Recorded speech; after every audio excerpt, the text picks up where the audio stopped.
Hello friends, कैसे हैं आप सब। जैसा कि मैंने अभी एक लास्ट एक वीडियो बना के डाला था, उसमें मैंने बोला था कि आयोग आंसर की अपडेट करेगी तो उस हिसाब से कट ऑफ ऊपर नीचे जा सकता है। ठीक है। अब मैंने क्या मैं बोलूँ, मुहावरा बोलो तो लोग मुहावरे को, जैसे ऊँट के मुंह में जीरा मैंने बोला तो आपने सोचा कि यार ऊँट भी होगा जीरा भी होगा। भावार्थ समझने का कोशिश किया करिए। दो बातें होती है, एक चावल होता है, एक पुराना चावल। कुछ लोग चावल ही नहीं है, पुराना चावल होना तो बहुत दूर की बात हो गई। देखो, कहने का मतलब भावार्थ समझा करो। आयोग आंसर की से ही हम मिला रहे हैं, तो जाहिर सी बात है हम शब्दों के हिसाब से आंसर की पे ही बात करेंगे। ठीक। और आंसर की पे जब बात करेंगे तो बात बात में तो इतना बोलेगा ही कि आंसर की अपडेट होगी आयोग के हिसाब से। तो कुछ प्रश्न ऊपर जाएंगे, बढ़ेंगे किसी के, कुछ प्रश्न किसी के घट सकते हैं, मतलब अंक घट सकते हैं। कुछ मतलब प्रश्न हटेंगे, डिलीट होंगे, या कुछ प्रश्नों के उत्तर चेंज होंगे। तो उस आधार पे आंसर की में कुछ ना कुछ अपडेट तो हो गई। अब आयोग आंसर की देगा, आयोग अपनी वेबसाइट पे डालेगा, फिर वहाँ से आप प्रिंट आउट निकालिएगा या वहाँ से आप पीडीएफ डाउनलोड करके अपना आंसर मैच कराइएगा। मैंने ये सारी बातें नहीं कही, लेकिन आप समझ नहीं पाए उस चीज़ को। आंसर की मैंने कई बार अपडेटेड आंसर की कई बार यूज किया। तो आंसर अपडेटेड आंसर की यहाँ पे पोर्टल पे अपलोड होती है, आती है, नहीं आती है, इस पे डिबेट शुरू हो गई। देखो क्या है ना कि इस बात को समझा करो। क्योंकि आंसर की से ही हम लोग मिला रहे थे, इसलिए आंसर की का जिक्र हुआ और अपडेट आंसर की में ही होगा, ऐसा मैंने यूज किया वर्ड। इसको आप लोग स्ट्रेट ले गए, मतलब उसी वे में ले गए कि ऊँट के मुँह में जीरा, तो ऊँट भी होगा जीरा भी होगा। अब लगे ऊँट और जीरा को ढूंढने। कहा मतलब समझने की आपको ज़रूरत थी। तो क्या ही मैं बताऊं, क्योंकि लाजमी सी बात है ना, आयोग क्या करता है ये सबको पता है। यूपीएससी जैसी संस्था नहीं बताती है कि कौन से क्वेश्चन उन्होंने हटाए, डिलीट किए मतलब। तो ये तो पीएससी है, ये कहाँ से बता देगी। ये तो एक अंधा गवार आदमी भी समझ सकता है कि अपना आयोग कैसा है। 2016 से मैं इस आयोग को फॉलो कर रहा हूँ, और मैं जहाँ तक समझ पाया हूँ इनमें सुधार, एक होता है ना सुधार की गुंजाइश, ये नहीं सुधरने वाले हैं। ठीक है। ये आसान क्वेश्चन में भी गलती जानबूझ के करते हैं, ये सब पता है। हर चीज़ बोलने की ज़रूरत नहीं होती, कुछ चीज़ें आप लोग समझ जाया करो।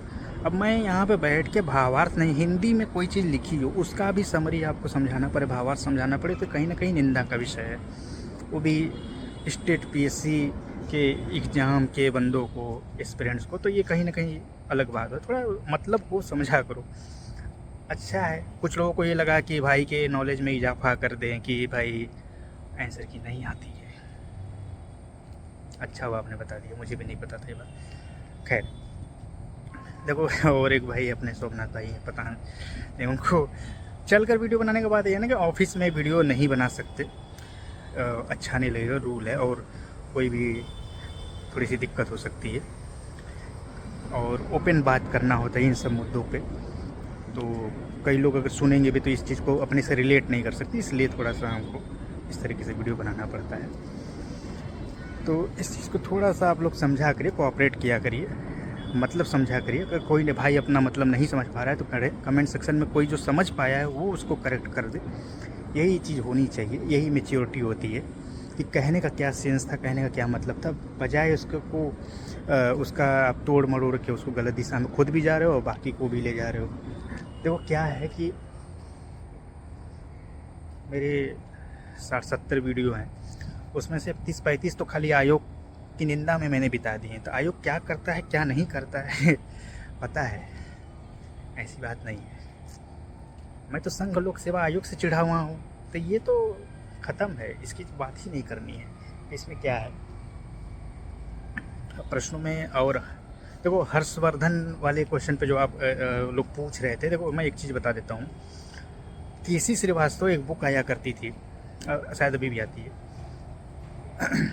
बहुत यूज़फुल बुक मानी जाती है जो हिस्ट्री लेकर पढ़ाई करते हैं बीए में,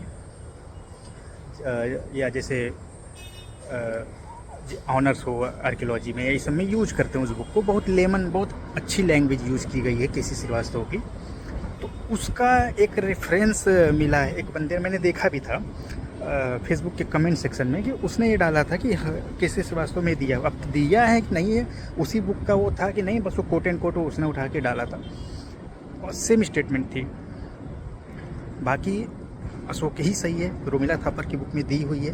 हालांकि ये सब चीज़ें जब कोर्ट में जाती हैं तो चाहे बड़े बड़े जो बुक्स हैं, जिसको बुक कहना भी ठीक नहीं है, गाइड होती हैं उनको कहा जाता है। रोमिला थापर की जो बुक है या तुम्हारे एस.के. पांडे की बुक है, इस सब किताबों को सुप्रीम कोर्ट कंसीडर नहीं करती है, ठीक है। तो नहीं माना जाएगा कि ये इनके बुक में जो है, या किसी श्रीवास्तव की बुक में भी जो है, ये सारी बुक्स के रेफरेंस को नहीं माना जाएगा, ठीक है।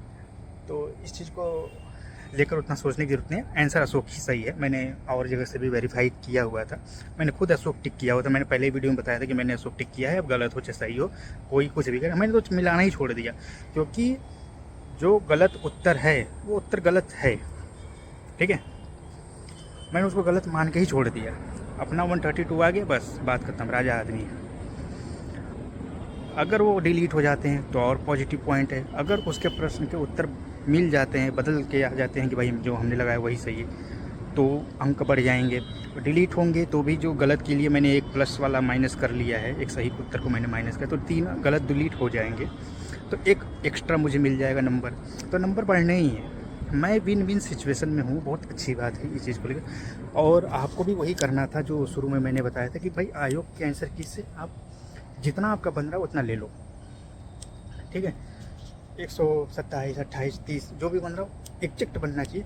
उसके बाद जितना आयोग ने गलत माना उसको किनारे रखो, वो बढ़ गया तो आपका ये, हाँ उनके लिए दिक्कत है भाई, जो 125 पे 122 पे या कुछ ऐसे अटके हुए हैं जिनके बढ़ सकते थे। आयोग के थोड़ी सी बदतमीजी की वजह से उनकी चीज़ें खराब होंगी। हुआ भी स्टेट पीसेस में, हुआ भी अभी जो 24 में के पीसेस में, अब सभी लोग जानते हैं 76-77 पे सिलेक्ट हुए, 84 पे छट गए। शुरू में लोगों ने ज्ञान दिया कि भाई 80 साइड में उसका नहीं हुआ होगा, नहीं हुआ। ऐसे ये भी चीज़ हो सकती है, ऐसा नहीं है, कुछ लोग साथ ये भी हुआ होगा। लेकिन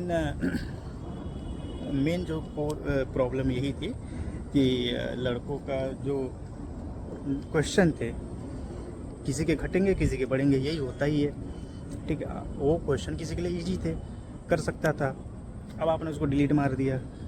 उससे नंबर मिलने थे, बेचारे को चले गए नंबर। तो वो सारी चीज़ आपने गलत ऑप्शन सेट कर दिया ना। वो क्वेश्चन तो बंदा कर सकता था, जो नहीं कर सकता था उसके लिए तो फ़ायदा हो गया ना, वो तो बराबर धरातल पे आ गया। तो बहुत सारी बातें हैं। तो कुल मिला के मेरे मतलब को थोड़ा समझा करो यार, कोऑपरेट किया करो आप लोग। कुछ सिंसियर लोग भी होंगे, वो लोग गाइड कर दिया करो। जो लोग नहीं समझ पाते हैं चीज़ों को, बातों को, कमेंट में उल्टा आके आप लोग भी आग में घी डाल के चले जाओगे तो अच्छी बात नहीं है। और इन सब चीज़ों पे मैं वीडियो बनाता नहीं हूँ, कोई मतलब ही नहीं है। 5-6 दिन में, 7 दिन में एक दिन वीडियो बनाना हो तो मैं क्लैरिफिकेशन के लिए वीडियो बनाऊँ, ये अच्छी बात नहीं है। मैच्योरिटी आपके अंदर आनी चाहिए। इसी चीज़ को रियलाइज़ करो, ये भी एक पार्ट है सिविल सर्वेंट का। तो बड़ा है कि आयोग को इतना करेक्ट करने में अगर आप लोग लगो मज़ा आ जाएगा यार। आयोग को ज़रूरत है आईना दिखाने की, और सही जगह पे आप लोग वार नहीं करते, दिक्कत यही है। वहाँ पे करना पड़ेगा, चोट पहुँचाना पड़ेगा। आयोग के लोगों को बैठा के पूछा जाए कि भाई इतने आसान क्वेश्चन के तुमने आंसर गलत दिए, शर्म नहीं आई क्या? तो सब पता है, सब आंखों के सामने होता है। आप लोग आंखें मूंद दो, हम लोग आंखें मूंद लेते हैं, यही होता है। नहीं तो क्वेश्चन तो करना चाहिए ना, चलो ठीक है इसको सही कर देगा, आयोग से हमने क्लेम किया, आयोग ने फिर बाद में मान लिया। सवाल ये है ना कि आप गलत दिए ही क्यों, ये भी क्वेश्चन रेज होना चाहिए। इसके खिलाफ भी कुछ ना कुछ होना चाहिए।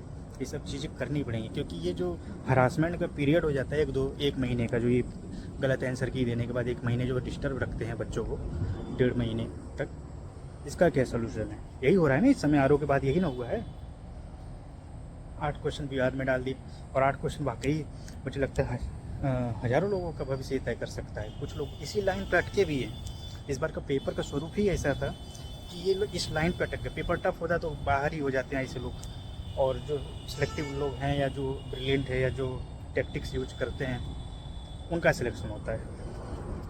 तो इस बार तो कुछ अजीब ही हो गया कि जो रेस में नहीं थे वो भी दौड़ पड़े, और दौड़े तो दौड़े, बॉर्डर पे भी आके अटक गए।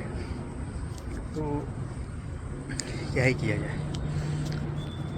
खैर कोई नहीं, तब भी हम लोग उन लोगों से तो अच्छी सिचुएशन में है जिन लोगों ने इतना पेपर सूटेबल पेपर था एवरेज तैयारी करने वाले बंदों के लिए भी, जिन्होंने छोड़ा होगा दूरी की वजह से, या सोचा होगा कि नहीं यार प्रिपरेशन उतनी अच्छी नहीं है, पेपर टफ बनेगा, ये सोच के छोड़ दिया होगा, तो वो कहीं ना कहीं थोड़ा बहुत अफसोस कर रहे होंगे। तो उनसे तो अच्छी सिचुएशन में हम लोग बैठे हैं। इसी को हम लोग एक पॉजिटिव वे में ले लेते हैं कि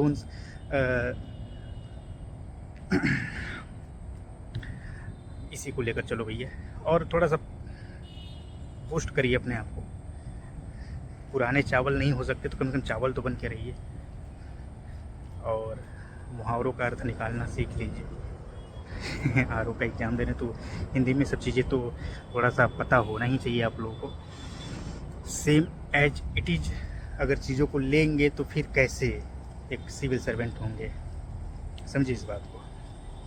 चलिए धन्यवाद, आगे किसी और मुद्दे पे बनाएंगे और आप लोगों में से कुछ लोग फिर आएंगे। चलिए।